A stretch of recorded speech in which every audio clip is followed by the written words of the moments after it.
여러분, 제가 진료실에서 가장 자주 듣는 질문이 하나 있습니다. 선생님, 나이가 들수록 꼭 챙겨야 할 영양제가 뭡니까? 입니다. 사실 이 질문은 단순해 보이지만 그 안에는 많은 걱정이 담겨 있습니다.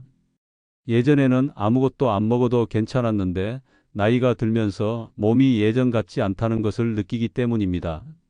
계단을 오르면 숨이 차고 근육이 줄어드는 것 같고 소화도 예전 같지 않고 밤에 잠도 깊지 않습니다.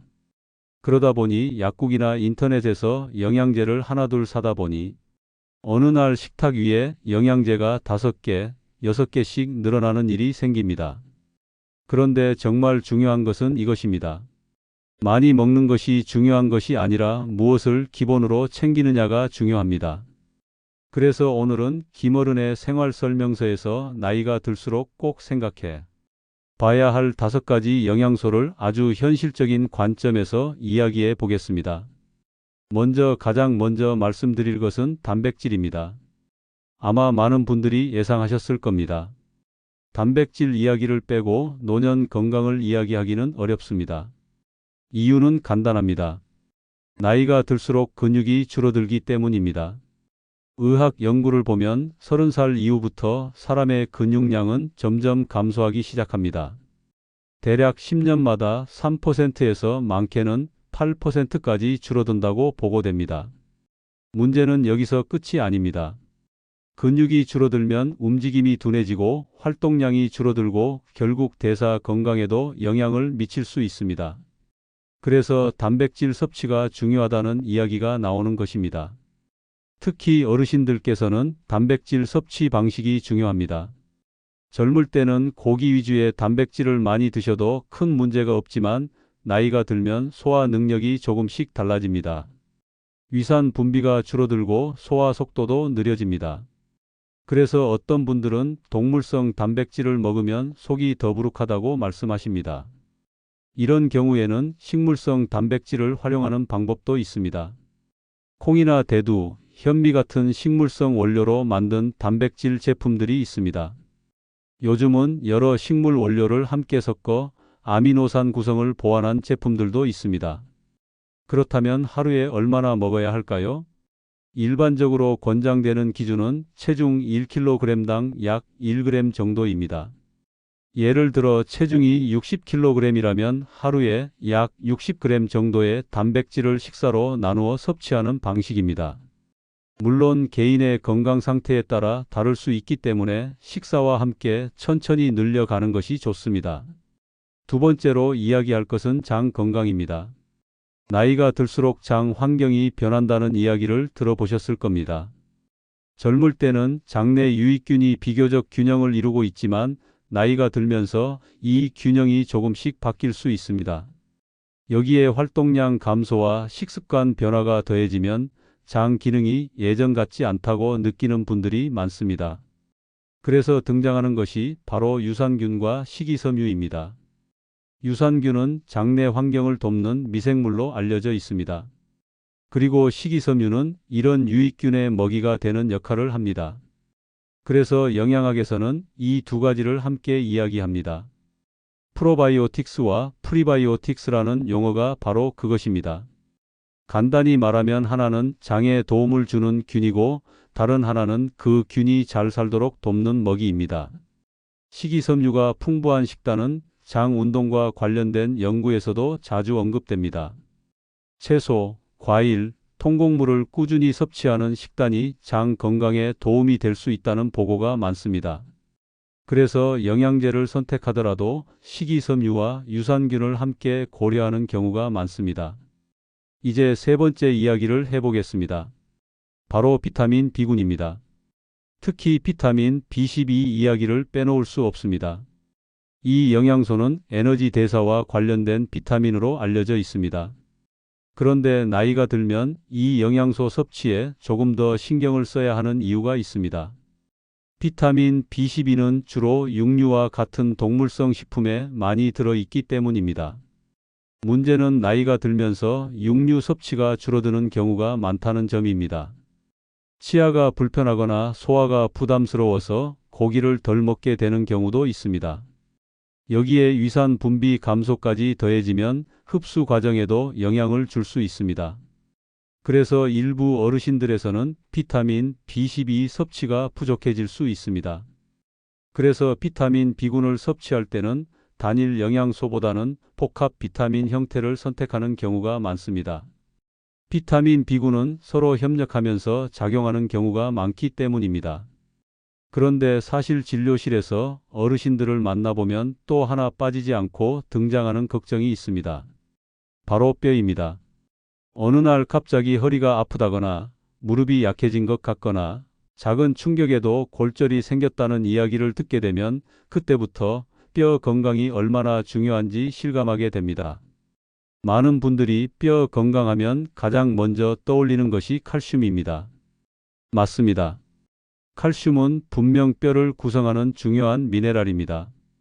하지만 여기서 한 가지 중요한 사실이 있습니다. 칼슘만 먹는다고 해서 뼈가 튼튼해지는 것은 아니라는 점입니다. 우리 몸의 뼈는 단순히 칼슘이 쌓여서 만들어지는 것이 아니라 여러 영양소가 함께 작용하면서 유지됩니다. 그래서 의학 연구에서도 요즘은 칼슘 하나만 따로 이야기하기보다는 여러 영양소를 함께 설명하는 경우가 많습니다. 먼저 비타민 D 이야기부터 해보겠습니다. 비타민 D는 칼슘이 장에서 흡수되는 과정을 도와주는 역할을 합니다. 쉽게 말하면 칼슘이 몸 안으로 들어오는 문을 열어주는 역할이라고 생각하시면 됩니다. 아무리 칼슘을 많이 먹어도 비타민 D가 부족하면 흡수가 제대로 이루어지지 않을 수 있습니다. 그래서 칼슘과 비타민 D는 항상 함께 언급됩니다. 실제로 뼈 건강 연구에서도 이 두 가지 영양소를 동시에 섭취하는 방식이 많이 권장됩니다. 여기에 하나 더 중요한 영양소가 있습니다. 바로 비타민 K입니다. 이 영양소는 조금 낯설게 느껴지실 수 있습니다. 하지만 역할은 꽤 중요합니다. 비타민 K는 칼슘이 뼈로 잘 이동하도록 돕는 역할과 관련된 연구에서 자주 언급됩니다. 다시 말해 칼슘이 혈관에 쌓이지 않고 뼈 쪽으로 활용되도록 돕는 과정에 관여한다고 설명되기도 합니다. 그래서 최근에는 칼슘과 비타민 D뿐 아니라 비타민 K까지 함께 고려하는 제품들도 많이 등장했습니다. 또 하나 빼놓을 수 없는 영양소가 바로 마그네슘입니다. 마그네슘은 우리 몸에서 수백 가지 효소 반응에 관여하는 미네랄입니다. 그 중에서도 칼슘 대사와 관련된 과정에서도 중요한 역할을 합니다. 그래서 칼슘과 마그네슘은 서로 균형을 이루는 관계라고 설명되기도 합니다. 실제로 영양제를 보면 칼슘, 마그네슘, 비타민 D, 비타민 K가 함께 들어있는 복합 제품들이 많습니다. 이유가 바로 이런 상호작용 때문입니다. 왜 이런 영양소들이 나이가 들수록 더 중요해질까요? 이유는 뼈의 구조 때문입니다. 우리 몸의 뼈는 한번 만들어지고 끝나는 것이 아니라 평생 계속해서 재생과 분해가 반복됩니다. 젊을 때는 이 균형이 비교적 잘 유지됩니다. 하지만 나이가 들면서 재생 속도가 느려지면 뼈 밀도가 점점 낮아질 수 있습니다. 그래서 골다공증 이야기가 나오게 됩니다. 특히 여성의 경우 폐경 이후 뼈 밀도가 빠르게 감소하는 경우가 많습니다. 그래서 뼈 건강을 이야기할 때는 단순히 칼슘을 많이 먹는 것보다 여러 영양소가 함께 작용하도록 식단을 구성하는 것이 중요합니다. 예를 들어 칼슘이 풍부한 음식과 비타민 D를 함께 고려하고 여기에 마그네슘과 비타민 K까지 균형 있게 생각하는 방식입니다. 물론 영양제만으로 모든 것이 해결되는 것은 아닙니다. 햇빛을 통한 비타민 D 합성, 적절한 운동, 균형 잡힌 식사까지 함께 고려해야 합니다. 여기서 한 가지 더 말씀드리고 싶은 것이 있습니다. 바로 근육과 뼈의 관계입니다. 많은 분들이 뼈만 따로 생각하시는데 사실 근육과 뼈는 서로 밀접하게 연결되어 있습니다. 근육이 줄어들면 뼈에 가해지는 자극도 줄어들기 때문에 뼈 건강에도 영향을 줄 수 있습니다. 그래서 앞에서 말씀드렸던 단백질 섭취와 근육 유지가 뼈 건강과도 연결되는 것입니다. 그런데 사실 많은 분들이 가장 궁금해하는 영양소가 하나 더 있습니다. 아마 이미 짐작하셨을 겁니다. 바로 오메가3입니다. 진료실에서 영양제를 상담하다 보면 가장 자주 등장하는 이름 중 하나가 오메가3입니다. 이유는 간단합니다. 심장과 혈관 건강과 관련된 연구가 오랫동안 진행되어 온 영양소이기 때문입니다. 나이가 들수록 우리가 걱정하게 되는 질환 중 상당수가 심혈관 질환과 연결되어 있습니다. 혈압 문제, 콜레스테롤 문제, 혈관 건강 문제까지 모두 같은 범주 안에서 이야기되는 경우가 많습니다. 그래서 이 영양소가 꾸준히 연구 대상이 되어 왔습니다. 오메가3는 지방산의 한 종류입니다. 하지만 일반적인 지방과는 조금 다른 특징을 가지고 있습니다. 흔히 불포화지방산이라고 불리는 구조를 가지고 있는데, 이런 지방산은 체내 염증 반응과 관련된 연구에서도 자주 언급됩니다. 그래서 오메가3를 설명할 때 심혈관 건강과 염증 이야기가 함께 등장하는 경우가 많습니다. 많은 연구에서 공통적으로 등장하는 이야기가 있습니다. 생선 섭취가 많은 식단을 가진 지역에서 심혈관 질환 발생률이 낮게 나타나는 경향이 관찰된다는 점입니다. 그래서 연구자들은 생선에 많이 들어있는 오메가3 지방산에 관심을 갖게 되었고, 이후 수십 년 동안 다양한 연구가 이어졌습니다. 지금까지도 영양소 연구 가운데 상당히 많은 데이터를 가지고 있는 영양소 중 하나로 알려져 있습니다. 오메가3는 보통 EPA와 DHA라는 두 가지 지방산으로 설명됩니다. 이 두 성분은 우리 몸에서 여러 생리작용과 관련된 연구에서 등장합니다. 예를 들어 혈중 중성지방 수치와 관련된 연구에서도 자주 언급되고, 염증 반응 조절과 관련된 연구에서도 등장합니다. 그래서 심혈관 건강을 이야기할 때 이 영양소가 함께 언급되는 것입니다. 특히 나이가 들수록 이런 부분이 중요해지는 이유가 있습니다. 나이가 들면 혈관의 탄력성이 젊을 때보다 조금씩 감소할 수 있습니다. 여기에 생활 습관이나 식습관이 더해지면 혈관 건강 관리가 더 중요해집니다. 그래서 많은 전문가들이 식단을 통해 오메가3를 섭취하거나 필요에 따라 영양제로 보충하는 방법을 이야기합니다. 물론 여기서 한 가지 중요한 점이 있습니다. 영양제는 어디까지나 보충이라는 개념입니다. 기본은 식단입니다. 가능하다면 등푸른 생선을 통해 자연스럽게 섭취하는 것이 가장 좋습니다.